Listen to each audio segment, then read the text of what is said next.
جو ساری امت کے لیے روتا روتا روتا دنیا سے اٹھ گیا، اور ایسا رویا کہ کوئی نبی نہ رویا، ایسا تڑپا کہ کوئی نبی نہ تڑپا، کہ اللہ کو ہزاروں دفعہ تسلیاں دینے کے لیے جبریل بھیجنا پڑا، قرآن بھیجنا پڑا کہ آپ اتنا غم کیوں کرتے ہیں، آپ اتنا کیوں روتے ہیں۔ ایک دفعہ میں نے وہ آیات جمع کی تھی جن میں اللہ تعالیٰ نے اپنے نبی کو تسلی دی ہے، وہ اتنی بن گئی کہ ان کو لکھنا مشکل ہوگا میرے لیے۔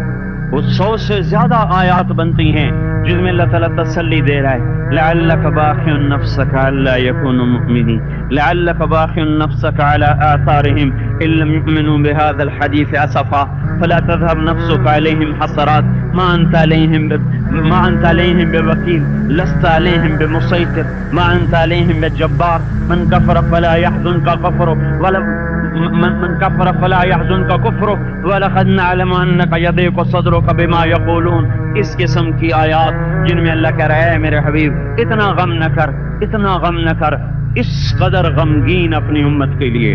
اس کے باوجود آپ کا گلہ قرآن ہی میں سن لو، جب ایسے نافرمان جو کبیرہ گناہ کرتے کرتے مر گئے، اس بددیانتی میں، شرابوں کے پینے میں، نماز کے چھوڑنے میں، کبیرہ گناہوں میں غرق ہو کے مر گئے، تو یہی اللہ کا رسول جو ہمارے لیے رویا بھی، رسول قیامت کے دن جب دیکھے گا ہماری نافرمانیاں تو کہے گا یا رب ان قوم اتخذوا هذا القرآن مہجورا، اے میرے مولا یہی ہے میری وہ امت جس نے میرے قرآن کو چھوڑ دیا، میرے قرآن نے پکارا مسجد میں آؤ، انہوں نے مسجدوں کی راہیں چھوڑ دی۔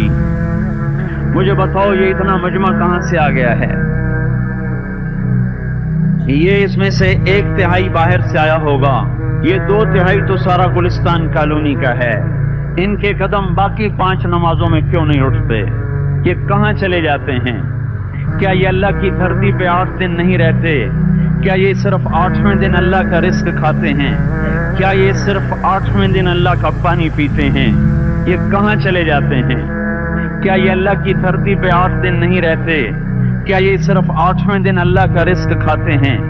کیا یہ صرف 8ویں دن اللہ کا پانی پیتے ہیں؟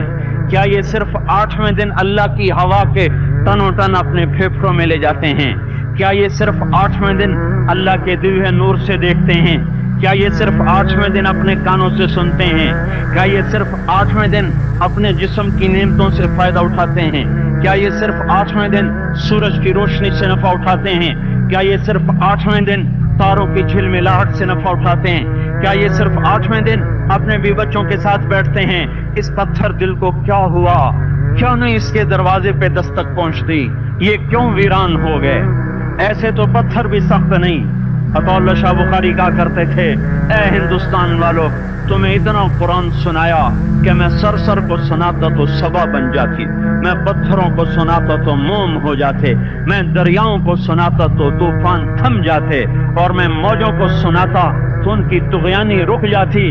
پتہ نہیں تم کس مخلوق، کس چیز سے بنے ہو، کس خمیر سے بنے ہو، تمہارے سینوں میں دل نہیں ہے، پتھر ہیں، اور پتھر سے بھی زیادہ کوئی سخت ہے، اشد قسوۃ من الحجارہ، پتھر بھی اللہ کی حیبت سے لرزتا ہے اور کانپتا ہے، پر تم کون سے انسان ہو، کیسے سینوں میں دل لیے پھرتے ہو کہ 5 دفعہ اتنا بڑا بادشاہ تمہیں پکارے حی علی الصلاۃ حی علی الصلاۃ، ایک تھانے دار پکارے گلستان کالونی کا کہ تمہارا سمن ہے آ جاؤ، تو سر پہ پاؤں رکھ کے بھاگے، ڈی سی پکارے تو کام چھوڑ کے بھاگے، اور تمہارا زمین آسمان کا بادشاہ تمہیں دن میں 5 دفعہ پکارے اور کانوں پہ جوں نہ رہیں گے، اور 8ویں دن مسجد کو آ رہے ہوں۔ کیا 8ویں دن کھانا کھایا ہے؟ کیا آج ہی پانی پیا ہے؟ کیا آج ہی چائے پی ہے؟ یہ ایسی جفا اپنے آپ سے کرتے، شیطان سے کرتے، ملک و مال سے کرتے، اپنی دکانوں سے کرتے، یہ بے وفائی اللہ سے کیوں کی ہوئی ہے؟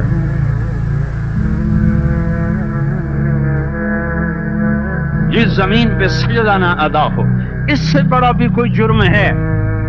زنا کرنے کو گناہ سمجھتے ہیں، نماز کا چھوڑ دینا زنا سے بڑا جرم ہے۔ رشوت کھانے کو گناہ سمجھتے ہیں، نماز کا چھوڑ دینا رشوت کھانے سے بڑا جرم ہے۔ قتل کرنا بڑا گناہ سمجھتے ہیں، نماز کا چھوڑ دینا قتل سے بڑا جرم ہے۔ سجدے ہی کا تو انکار کیا تھا شیطان نے کوئی زنا کیا تھا، کوئی قتل کیا تھا، کوئی شراب پی تھی، کوئی جوا کھیلا تھا، کیا کیا تھا، کوئی شرک کیا تھا، شیطان سجدے کا انکاری ہوا۔ ایک سجدے کا انکار کر کے وہ ہمیشہ کے لیے مردود ہو گیا۔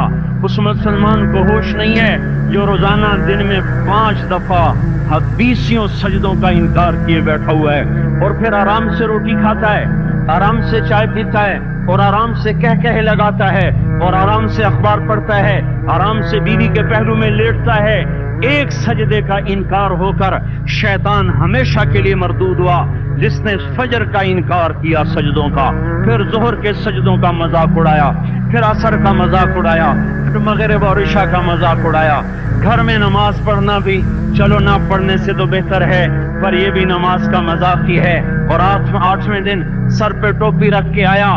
8 دن جس نے اتنے سجدوں کا انکار کیا، وہ اس بات سے نہیں ڈرتا کہ کہیں اللہ اسے مردود نہ کر دے، تو کیا ہوگا اس دن جب جن بچوں کی خاطر یا جس نفس کی خاطر اللہ کے بغاوت کی کہ اٹھا نہیں جاتا، آیا نہیں جاتا، گرمی بڑی ہے، سردی بڑی ہے، اندھیرا بہت ہے، کیا قبر کے اندھیرے یاد نہیں ہیں؟ کیا قبر کی گرمی یاد نہیں ہے؟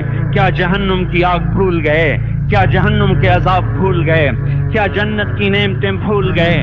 وہ اللہ کا کلام بھول گئے، وہ اللہ کا دیدار بھول گئے، وہ اللہ سے ملاقات بھول گئے، وہ محبوب خدا کی محفل بھول گئے؟ یہ کیسا اسلام ہے؟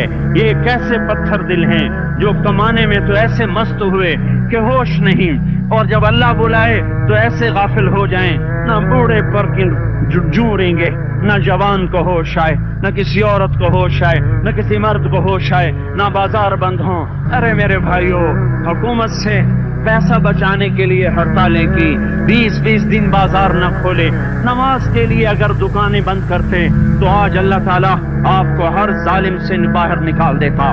کوئی ظالم نہ آپ کے مال پہ ہاتھ ڈالتا، نہ آپ کی عزت و آبرو پہ ہاتھ ڈالتا۔ دن دہاڑے ڈاکے پڑے، کیوں پڑے؟ کہ ہم باغی ہو گئے، ہم نے اللہ سے بغاوت کر دی۔ کیا جمعے کے دن صرف اللہ بلاتا ہے؟ یہ جمعے میں اتنے کیوں آتے ہیں اور باقی دنوں میں کیوں نہیں آتے؟ یہ کیسی وفا ہے؟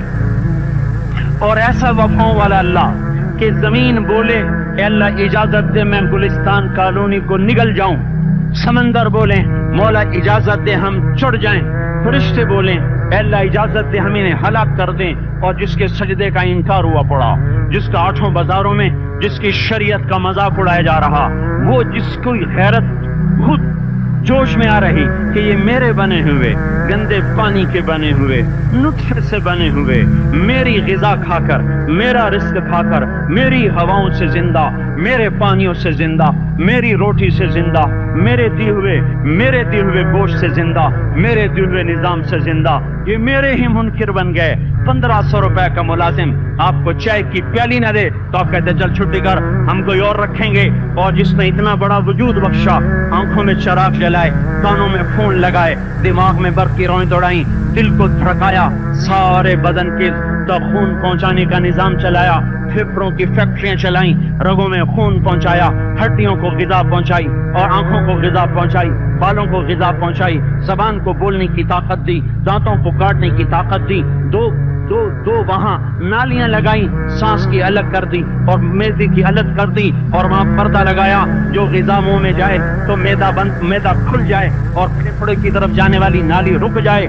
جو اللہ اتنی حفاظت کرے کہ آپ کا لقمہ آپ کے میدے میں جائے، وہ دو ہی تو یوں ساتھ ہیں بالکل یوں ایک ساتھ، اور وہ اللہ اتنی طاقت والا کہ سانس کی نالی بند کرے اور میدے کی نالی کا منہ کھولے اور غذا کو منہ میں سے گزار کر وہ میدے میں پہنچائے، پھر ایک زبردست طاقتور نظام چلائے، اس کو توڑ کے آنتوں میں پہنچائے، پھر کروڑوں قسم کی فیکٹریوں کو حرکت دے اور اس میں سے خون کو کھینچے، غذاؤں کو کھینچے، پھیپھڑے کو غذا، خون کو غذا، خون خود غذا لے کے چل رہا، آنتوں کو غذا، دماغ کو غذا، ہڈیوں کو غذا، ناخن کو غذا۔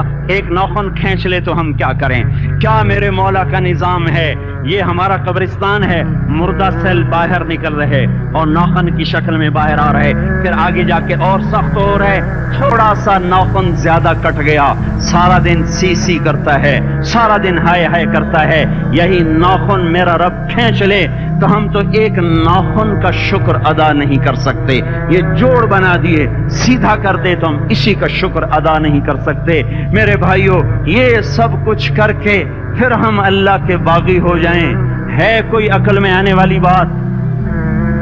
ہے کوئی سوچ بچار کی بات کہ 1500 صرف دیے اور اس نے چائے کی پیالی نہ دی تو نکال دیا، اس نے گاہک کو ڈیل نہیں کیا تو نکال دیا، اور یہ وجود کہاں سے خرید کے لائے؟ یہ زمین کس نے بچھا کے دی؟ والارض وضعها للانام، اے میرے بندو میں نے ہی تو تمہیں بنا کے دی، فاکہۃ، دیکھو میں نے تمہارے لیے پھل نکالا، والحب ذو العصف والریحان، میں نے ہی تمہارے لیے غلہ بھی بنایا اور بھوسا بھی بنایا، فبأي آلاء ربكما تكذبان، میری کیوں نعمتوں کو جھٹلاتے ہو؟ کیوں میرے باغی بنتے ہو؟ کس کس کا انکار کرتے ہو؟ دیکھتے نہیں ہو رب المشرق والمغرب، رب المشرقین والمغربین، میں تمہارے مشرق کا بھی رب ہوں، مغرب کا بھی رب ہوں، شمال کا بھی رب ہوں، جنوب کا بھی رب ہوں، فبأي آلاء ربكما تكذبان، پھر بھی تم میرے باغی ہو گئے، پھر بھی مجھے میری نعمتوں کو جھٹلاتے ہو۔ خلق الانسان من صلصال کالفخار وخلق الجان من مارج من نار، تمہیں مٹی سے بنایا، جن کو آگ سے بنایا، میری فبأي آلاء ربكما تكذبان، کیوں مجھے جھٹلاتے ہو؟ کیوں میری نعمتوں کا تم انکار کرتے ہو؟ تمہیں پتہ نہیں ہے کہ میں نے دو پانی چلائے، ایک کڑوا ایک میٹھا، بینہما برزخ، ان میں پردہ لگایا، لا یبغیان، تاکہ کڑوا پانی میٹھے میں نہ چلا جائے، اگر میں پردہ ہٹا لوں تو کڑوا میٹھے میں چلا جائے تو پھر نہ کوئی تمہیں حکومت کا پانی میٹھا ملے نہ زمین کا پانی میٹھا ملے۔ فبأي آلاء ربكما تكذبان، تم دیکھتے نہیں ہو تمہاری کشتیاں میرے اتنے بڑے سمندر میں آرام سے کراچی سے چل کر نیو یارک تک چلی جاتی ہیں، اور میں طوفانوں کو روکتا ہوں، موجوں کی لگام کو لگام دیتا ہوں، پانی کو تھام کے رکھتا ہوں کہ تمہارے تینکوں جیسے جہاز میرے ایسے محیط اور خوفناک سمندروں پر ایک کنارے سے چل کر دوسرے کنارے تک چلے جاتے ہیں۔ فبأي آلاء ربكما تكذبان، تمہیں پتہ نہیں ہے تم سب مر جاؤ گے اور تمہارا رب ہمیشہ باقی رہے گا۔ فبأي آلاء ربكما تكذبان، تمہیں پتہ نہیں ہے کہ ہر روز اس کی شان جدا ہے، كل يوم هو في شأن، فبأي آلاء ربكما تكذبان، نہیں سنتے ہو سنفرغ لكم أيها الثقلان، پھر سن لو میں ان قریب تمہارے لیے حساب کتاب کا نظام چلانے والا ہوں، اور میں ان قریب تمہارے لیے فارغ ہونے والا ہوں۔ فبأي آلاء ربكما تكذبان، کیوں جھٹلاتے ہو؟ کیوں باقی بنتے ہو؟ اے انسان ہوش میں آ، اے جنات ہوش میں آ، تمہیں اپنے رب کے نظام کا پتہ نہیں ہے کہ اس نے جہنم کو بنایا ہوا ہے، اور وہ دن تمہیں یاد نہیں ہے کہ آسمان وردتن کالدہان، اور یرسل علیکما شواظ من نار ونحاس فلا تنتصران، تم میں آگ کی مار، تمہیں پانیوں کی مار، تمہیں جہنم کی مار کوئی بچا سکتا ہے؟ فبأي آلاء ربكما تكذبان، تمہیں پتہ نہیں ہے کہ اس دن مجرمین پہچانے جائیں گے، ان کے چہرے کالے ہوں گے، آنکھیں کیری ہوں گی، ہاتھ بندھے ہوں گے، پاؤں جکڑے ہوں گے، گردن میں توق ہوں گے۔ فبأي آلاء ربكما تكذبان، تمہیں پتہ نہیں میری دوزخ بھڑک رہی ہے اور لپک رہی ہے اور جھپٹ رہی ہے اور پکار رہی ہے، حل من مزید، حل من مزید، اے اللہ اور لے آ، اے اللہ اور لے آ۔ فبأي آلاء ربكما تكذبان، تمہیں کیا ہو گیا؟ تم کیوں میرے باغی ہو گئے؟ تم کیوں جھٹلاتے ہو؟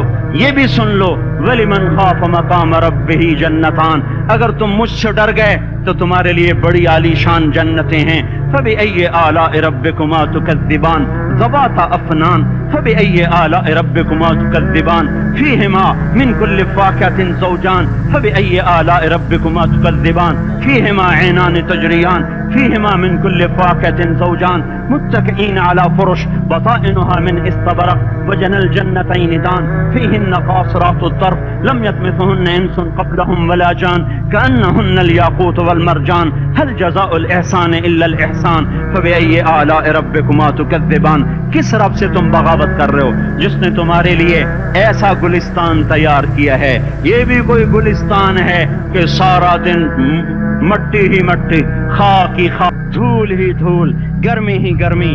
آؤ میرا گلستان دیکھو جس میں سائے لمبے، پانی بہتے ہوئے، سائے پھیلے ہوئے، درخت پھیلے ہوئے، پھل بھرے ہوئے، خوشے جھکے ہوئے، پھل پکے ہوئے اور لٹکے ہوئے، پرندے اڑتے ہوئے، پانی اٹھتا ہوا، پانی بہتا ہوا، گھوڑیں سجی ہوئی، پہلوان کھڑے ہوئے.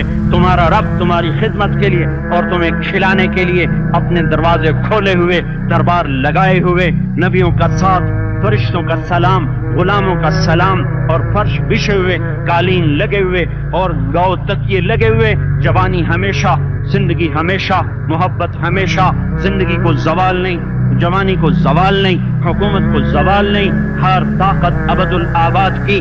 وہ ذرا دیکھو تو صحیح، وہ دیکھو تو صحیح کہ کیسے جنت کا سایہ دار درخت ہے اور اس کے نیچے تخت ہے اور اوپر خوشے پکے ہوئے ہیں اور اوپر تو بیٹھا ہوا ہے. تیرے ساتھ جنت کی خوبصورت بیویاں، تیری دنیا کی مومن بیویاں جو جنت کی عورتوں سے بھی 70,000 گنا زیادہ خوبصورت ہیں، وہ تیرے دائیں بائیں ہیں. تو نیچے دیکھتا ہے تو جنت کی نہریں چلتی ہیں، اوپر دیکھتا ہے تو باغ اور پھل جھکے ہوئے ہیں، پکے ہوئے ہیں. فبأي آلاء ربكما تكذبان. اب میں کیا کیا میرا بندہ تمہیں بتاؤں اور میری کس کس بات کا تم انکار کرو گے؟ آخر ہی کچھ شرم و حیا چاہیے، آخر ہی کچھ غیرت چاہیے. میرے بھائیوں، اپنے اللہ کو راضی کریں. جن دکانوں کے پیچھے نمازیں چھوٹ گئیں، جن دکانوں کے پیچھے سچ کو طلاق ہو گئی، جن دکانوں کے پیچھے دیانت چلی گئی، خیانت آ گئی، بددیانتی آ گئی، ہاں اللہ تعالیٰ قیامت کے دن کہے گا بددیانت سے، وہ تو نے جو امانت کھائی لے کے آ، وہ امانت جو تو کھا گیا تھا لے کے آ. کہے گا یا اللہ کہاں سے لاؤں، وہ تو دنیا میں رہ گئی. اللہ تعالیٰ فرمائیں گے پڑی ہوئی ہے جہنم میں، پڑی ہے، جا اٹھا کے لا. اور وہ جہنم میں کیسے جائے؟ تو فرشتے ماریں گے چک، اور وہ اس کو لے کے چلیں گے اور چلتے چلتے دوزخ کا سب سے خطرناک حصہ حاویہ، وہاں اس کو لے کے جائیں گے جہاں منافق رہتے ہیں. بددیانت لوگ حاویہ تک چلے جائیں گے ایمان ہونے کے ساتھ بھی. امانت کو کھانے والے لوگ حاویہ میں چلے جائیں گے جو منافقین کی آگ ہے اس میں. وہاں دیکھے گا تو جس کا مال دبایا تھا دنیا میں وہاں پڑا ہوگا، کہے گا اچھا یہاں پڑا ہے. اتنے میں وہ تباہ ہو جائے گا، اس کو اٹھائے گا، کندھے پہ رکھے گا، پھر اوپر چڑھنا شروع کرے گا، چڑھنا شروع کرے گا، چڑھنا شروع کرے گا. جب دوزخ کے کنارے پر آ جائے گا تو وہ اس کے ہاتھ سے چھوٹ جائے گا اور پھر حاویہ میں جا گرے گا. اس کے ساتھ فرشتے مار کر پھر کہیں گے جا واپس لے کے آ. پھر یہ واپس جائے گا، پھر اسے اٹھائے گا، پھر کندھے پہ لے کے چڑھے گا اور چڑھے گا اور چڑھے گا. جب کنارے پر آئے گا تو پھر اس کے ہاتھ سے چھوٹ جائے گی. اس کے پھر فرشتے مار کے نیچے گرا دیں گے، جا لے کے آ. اب یہ کبھی اس میں سے نہیں نکل سکتا.